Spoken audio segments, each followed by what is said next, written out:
বিসমিল্লাহির রহমানির রহিম। সুপ্রিয় শিক্ষার্থী, আসসালামু আলাইকুম। এখন আমরা একটা গুরুত্বপূর্ণ ভেক্টরের প্রবলেম দেখব, যে প্রবলেমটা কিন্তু তোমাদের এক্সামের জন্য খুবই ইম্পর্টেন্ট। তো এক্সামটা দেখো, এখানে আমরা কোশ্চেনটা বোর্ডের মধ্যে তুলে রাখছি। সেখানে বলছে যে এখানে একটা বিন্দু দেওয়া আছে, কার্তেশীয় স্থানাঙ্ক বিন্দু, সেটা হলো পি, এবং সেখানে আমরা তিনটা পয়েন্ট দেখতে পাচ্ছি, তার মানে এটা হলো ত্রিমাত্রিক বিন্দু, এবং আরেকটা বিন্দু দেওয়া আছে কিউ। এখন কোশ্চেনটা বলছে যে পি কিউ ভেক্টরটি এক্স ওয়াই এবং জেড অক্ষের সাথে যে কৌণিক ব্যবধান করছে সেটা আমাদেরকে বিশ্লেষণ করতে বলছে বা বের করতে বলছে। তো কৌণিক ব্যবধান মানে কি? কৌণিক ব্যবধানটা হলো যে এখানে পি কিউ ভেক্টর, তার মানে এই পি কিউ আমাদের যে পি আর কিউ দুইটা বিন্দু দেওয়া আছে, সেই বিন্দু দুইটাকে পৃথকভাবে আমাদেরকে কি করে নিতে হবে? প্রথমে পি কে আমরা একটা অবস্থান ভেক্টর করে নিব, কিউ কে অবস্থান ভেক্টর করার পরে তারপরে এই পি কিউকে আমরা একটা ভেক্টর রাশিতে পরিণত করব। আচ্ছা, করার পরে সেই ভেক্টর রাশিটা এক্স অক্ষের সাথে যে কোণ উৎপন্ন করবে, আবার ওয়াই অক্ষের সাথে যে কোণ উৎপন্ন করবে, এবং জেড অক্ষের সাথে যে কোণ উৎপন্ন করবে, সেই কোণগুলোই কিন্তু আমাদেরকে এখানে বের করতে বলছে। তাহলে সবার প্রথমে আমরা কি করব, যে এখানে যে পি বিন্দুটা আছে সেই পি বিন্দুটাকে আমরা, এটাকে কি বলা হয়? এটাকে বলা হয় হলো মূল বিন্দু। এটাকে আমরা মূল বিন্দু বলতে পারি, মূল বিন্দু 0 0 0। হ্যাঁ, তো আমরা মূল বিন্দুর সাপেক্ষে আমরা কি করতে পারি? পি বিন্দুর অবস্থান ভেক্টরটা বের করে নিতে পারি। তাহলে সবার প্রথমে আমরা ম্যাথটা করব হলো যে মূল বিন্দুর সাপেক্ষে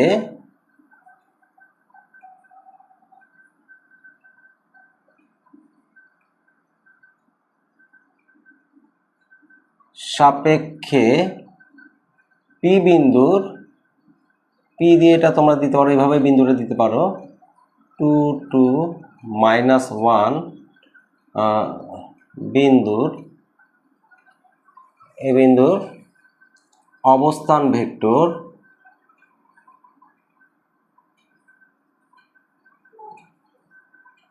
মূল বিন্দুর সাপেক্ষে, যেহেতু আমরা মূল বিন্দুকে ও ধরছি, তাহলে ও পি যখন অবস্থান ভেক্টর বলবো তখন কি হয়ে গেল? এটা একটা ভেক্টর রাশিতে পরিণত হয়ে গেল। তখন এটাকে আমরা কি লিখতে পারি? এখানে প্রথম যেটা থাকে সেটার সাথে কি হয়? আই একক ভেক্টর গুণ হয়, তারপর এটা প্লাস 2j, এখানে যেহেতু মাইনাস আছে তাহলে -1k। একইভাবে কিউ বিন্দুটাকে আমরা বের করি, আবার মূল বিন্দুর সাপেক্ষে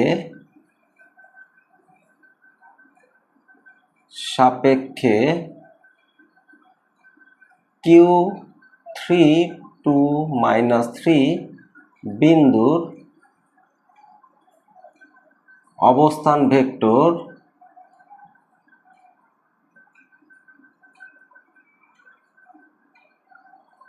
OQ equal to 3i plus 2j minus 3k। তো এই বিন্দুগুলো কি হয়ে গেল? এখন আমাদের ভেক্টর রাশিতে পরিণত হয়ে গেল। এখন আমাদেরকে এখানে কি বের করতে বলছে? পি কিউ বের করতে বলছে। তাহলে আমরা এই যে একটা পি কিউ, তার মানে পি থেকে কিউ এর দিকে, তাহলে আমাদের এই দিক বরাবর আমরা একটা রেখা অঙ্কন করে নিলাম, এবং পি থেকে কিউ এর দিকে আমরা কি করলাম? একটা দিক নির্দেশনা দিলাম। এখন এখানে যদি আমরা ত্রিভুজ বিধি অ্যাপ্লাই করি তাহলে কি দাঁড়াচ্ছে? দেখো, ওপি আর পি কিউ একই দিকে আছে, যেহেতু আমাদের পি কিউ বের করতে বলছে। যদি কিউ পি বের করতে বলতো তাহলে অ্যারোটা কিন্তু আমাদের এই দিকে হতো। যেহেতু পি কিউ বের করতে বলছে তাহলে পি থেকে কিউ এর দিকে আমাদেরকে অ্যারোটা দিতে হবে। তাহলে আমাদের এই দুটা অ্যারো একই দিকে আছে, দেখো। তাহলে এখন আমরা যদি এটাতে ত্রিভুজ বিধি অ্যাপ্লাই করি তাহলে OP plus P Q equal to কি হবে? O Q. তাহলে আমরা পি কিউ কি বলতে পারি? পি কিউ সমান সমান ও কিউ মাইনাস ওপি। আচ্ছা, তো তোমরা এই জিনিসটা মানে ত্রিভুজবিধিটা এখানে অ্যাপ্লাই না করেও তোমরা একবারে কিন্তু এই জিনিসটা লিখতে পারো। তোমরা পি কিউ সমান সমান ও কিউ মাইনাস ওপি, যেহেতু মূল বিন্দুর সাপেক্ষে এগুলো আমরা করতেছি, একটা জিনিস মনে রাখতে হবে, যেইটা প্রথমে থাকবে সেটা হবে পরে মাইনাসের ওই দিকে, আর যেটা শেষে থাকবে সেটা হবে সামনে, ওর সাথে সামনে দিয়ে এটা কিন্তু তোমরা করতে পারো। তো এক্ষেত্রে কোনো সমস্যা হবে না। তো এক্ষেত্রে তাহলে আমরা পি কিউটা বের করে নিই। পি কিউ তাহলে আমরা ও কিউ কী পাইছি? ও কিউ আমরা পাইছিল এই এটা, ও কিউ এটা পাইছি। তাহলে আমরা এটা লিখবো 3i plus 2j minus 3k minus আমাদের এটা আছে হলো ওপি আছে হলো minus 2i plus 2j minus k।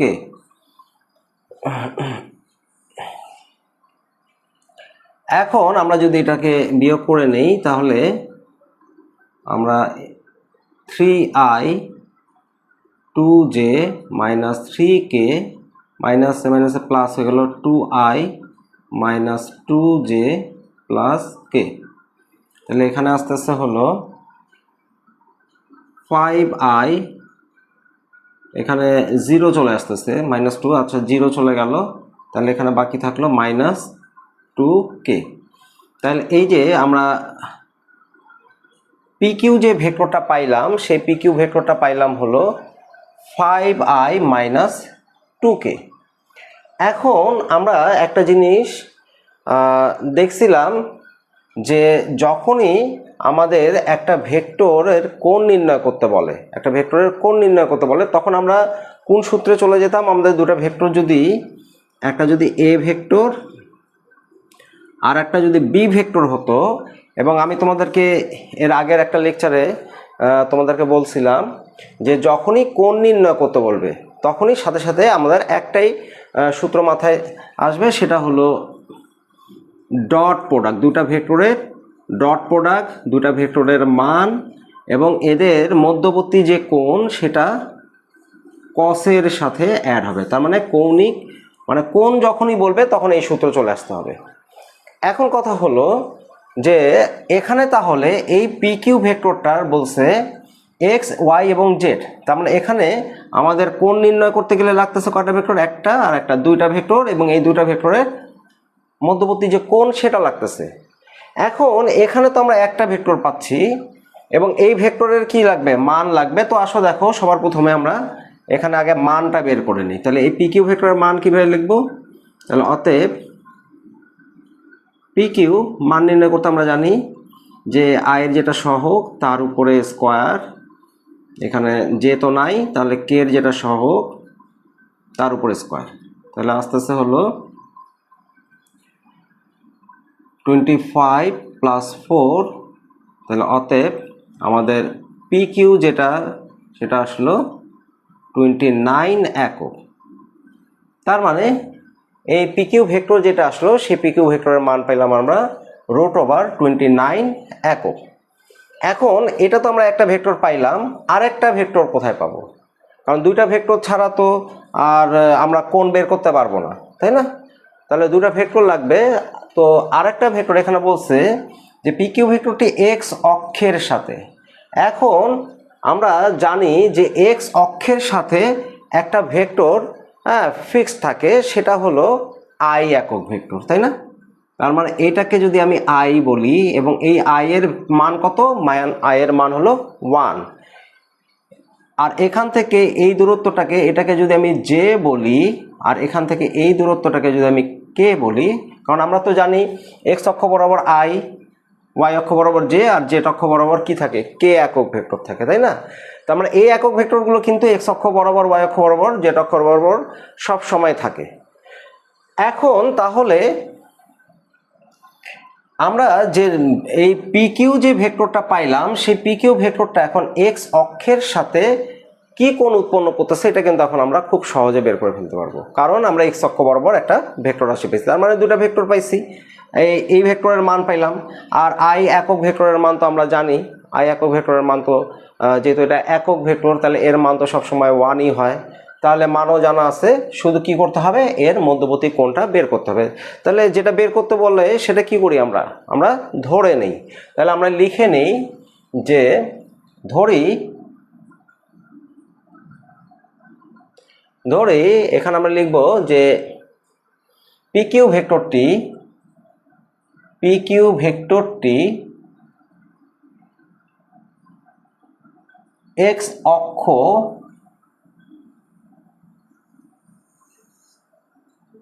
তথা আই একক ভেক্টরের সাথে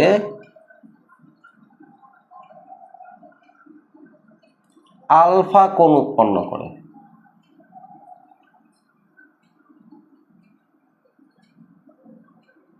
আচ্ছা,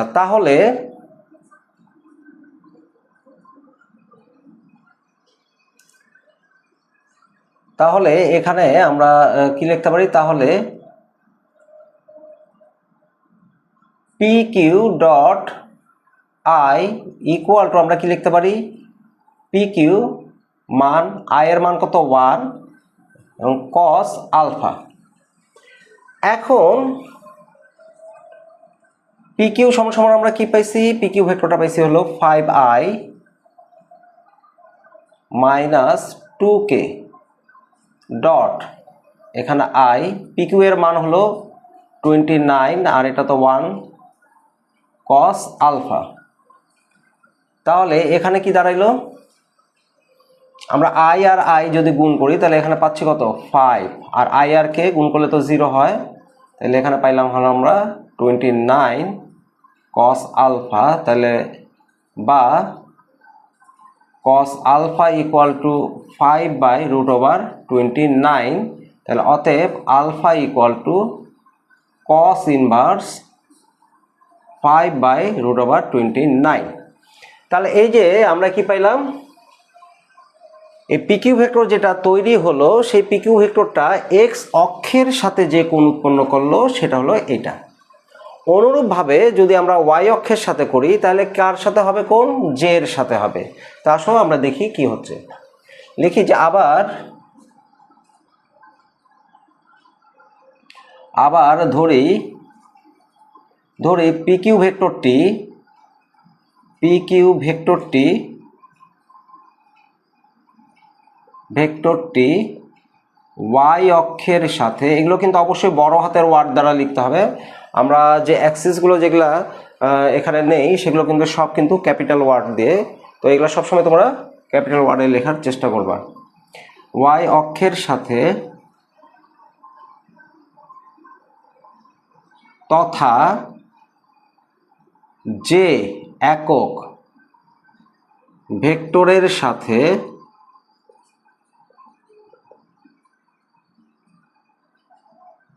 বিটা কোণ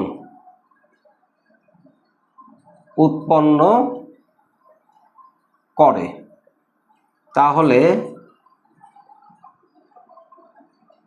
পি কিউ, এবার কে আসবে, জে। তাহলে এখানে কি হবে, পি কিউ এখানে আসবে 1 কস বিটা কোণ। তাহলে এই জায়গায় কি দাঁড়াচ্ছে, পি কিউ হলো 5i minus 2k dot j, p q হলো 29 কস বিটা। তাহলে এখানে তো জে নাই, তাহলে জে যেহেতু নাই সেহেতু কি আয়ের সাথে জে গুণ করলে 0, আর কে এর সাথে ডট গুণ করলে 0, আর কে এর সাথে যদি জে এর আমরা ডট গুণ করি সেটাও 0। তার মানে এখানে রেজাল্ট কত আসতেছে, 0। এখানে 29 কস বিটা, তাহলে বা cos বিটা ইকুয়াল টু কত আসতেছে 0, তাহলে অতএব বিটা কত আসতেছে 90 ডিগ্রি, তাই না? তার মানে এই আমাদের যে পিকিউ ভেক্টরটা সেটা ওয়াই অক্ষের সাথে লম্ব বরাবর আছে। এখন লাস্ট যেটা সেটা আবার আমরা এইভাবে করতে পারি যে আবার ধরি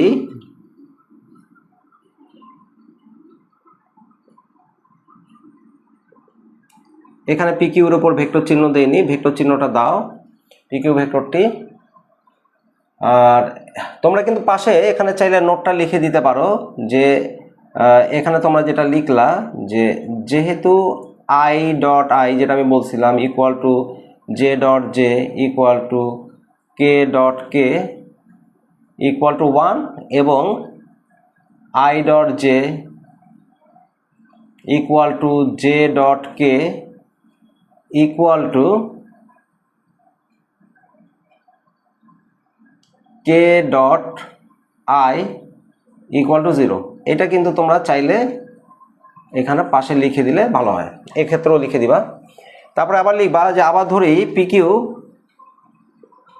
কিউ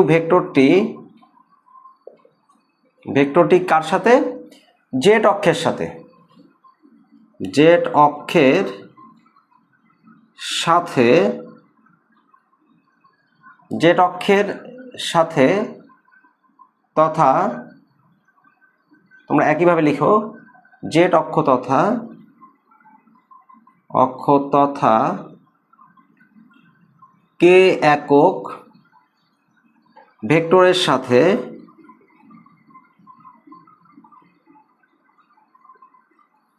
সাথে আলফা বিটা, এটা আমরা গামা দিলাম, গামা কোণ উৎপন্ন করে। তাহলে P Q dot K equal to P Q, K এর মান হলো 1 কস গামা। তো এটা আমি একবারে করে দিচ্ছি, এখানে আস্তে আস্তে কত, পি কিউ হলো আমরা জানি হলো 5i minus 2k dot K, এটা হলো 29 কস গামা। তাহলে অতএব আমি একবারে এটা লিখে দিচ্ছি, এখানে যেহেতু আমরা এর আগে করছি, তাহলে এখানে আস্তে আস্তে মাইনাস 2 29 কস গামা, তাহলে বা কস গামা, তাহলে বা cos gamma equal to minus 2/29, তাহলে অতএব গামা সমান সমান কস ইনভার্স মাইনাস 2/29। তাহলে একটা জিনিস খেয়াল করে দেখো যে আমরা কিন্তু এখানে প্রত্যেকটা অক্ষের সাথে কি কোণ উৎপন্ন হয়ে গেল সেই জিনিসটা কিন্তু আমরা বের করে ফেললাম। যেরকম আমরা এই পিকিউ যে ভেক্টরটা ছিল সেই পিকিউ ভেক্টরটা এক্স অক্ষের সাথে যে কোণটা উৎপন্ন করলো সেটা হলো alpha equal to cos inverse 5/√29। তোমরা যদি মনে করো যে আমি এভাবে রাখবো না, তাহলে তোমরা এটা ক্যালকুলেটরে যদি ক্যালকুলেট করো তাহলে এখানে কিন্তু তোমরা একটা ডিগ্রি মান পেয়ে যাবে। যেরকম আমরা এখানে যেহেতু 0 আসছিল কসের মান, এই জন্য আমরা ডিগ্রিতে বসে দিছি। এটা চাইলেও তোমরা ডিগ্রিতে করতে পারবে, আবার যদি এইভাবেও রাখো তাইলেও কোনো সমস্যা নাই। একইভাবে ওয়াই অক্ষের সাথে পিকিউ ভেক্টরটা ওয়াই অক্ষের সাথে তথা যে একক ভেক্টরের সাথে বিটা কোণ উৎপন্ন করে এবং সেই বিটা কোণটা কত পাইলাম, 90 ডিগ্রি। একইভাবে পিকিউ ভেক্টরটা জেড অক্ষের সাথে যে কোণ উৎপন্ন করলো সেটাও কিন্তু আমরা পেয়ে গেলাম। তার মানে একটা যদি তোমরা পারো বাকি দুটো কিন্তু একই নিয়মে তোমরা করে ফেলতে পারবে। তো এটা কিন্তু একটা খুব কমন কোশ্চেন যেটা আমাদের পরীক্ষায় আসে, যে একটা ভেক্টর তৈরি করতে বললো, মানে একটা বিন্দু দিয়ে দিল, দুটা বিন্দু দিয়ে ভেক্টর করতে বললো, করার পরে বললো যে ওই যে ভেক্টরটা এখানে পি আর কিউ যে ভেক্টরটা তৈরি হলো সেটা অক্ষত্রয়ের সাথে কি কোণ উৎপন্ন করতেছে সেটা বের করে দেখাও। তো আমরা তখন কি করলাম যে পি কিউকে আলাদাভাবে আমরা কি করলাম, পি কে আলাদাভাবে ভেক্টর, কিউকে আলাদাভাবে ভেক্টর করার পরে পি কিউ আমরা ভেক্টর তৈরি করে ফেললাম এবং বললাম যে পি কিউ ভেক্টরটা এক্স অক্ষ বরাবর যেহেতু আই থাকে, ওয়াই অক্ষ বরাবর যেহেতু জে থাকে এবং জেড অক্ষ বরাবর যেহেতু কে থাকে, তাহলে আমরা জানি যে কোণ উৎপন্ন করতে গেলে অবশ্যই দুইটা ভেক্টর লাগে এবং তাদের মধ্যবর্তী কোণ এই যেটা থাকে সেটা আমরা বের হয়ে আসে। তাহলে কোণ নির্ণয় করতে গেলে আমরা একটা সূত্রই জানি, সেটা কি দুটা ভেক্টরের ডট প্রোডাক্ট। তাহলে দুটা ভেক্টরের ডট প্রোডাক্টের মাধ্যমে কি করি আমরা কোণ নির্ণয় করে ফেলতে পারি। তো আমরা এই ডট প্রোডাক্ট দিয়ে তখন কি করলাম, যেহেতু আমরা এক্স অক্ষ বরাবর যেহেতু আই ছিল, ওয়াই অক্ষ বরাবর যেহেতু জে ছিল প্রত্যেকটার সাথে, আর জেড অক্ষ বরাবর যেহেতু কে ছিল, এভাবে কি করলাম আমরা প্রত্যেকটা অক্ষের সাথে আলাদা আলাদাভাবে কোণগুলো বের করে ফেলতে পারলাম। তো এই ছিল আজকের তোমাদের ক্লাস। সবাই ভালো থাকো, আল্লাহ হাফেজ।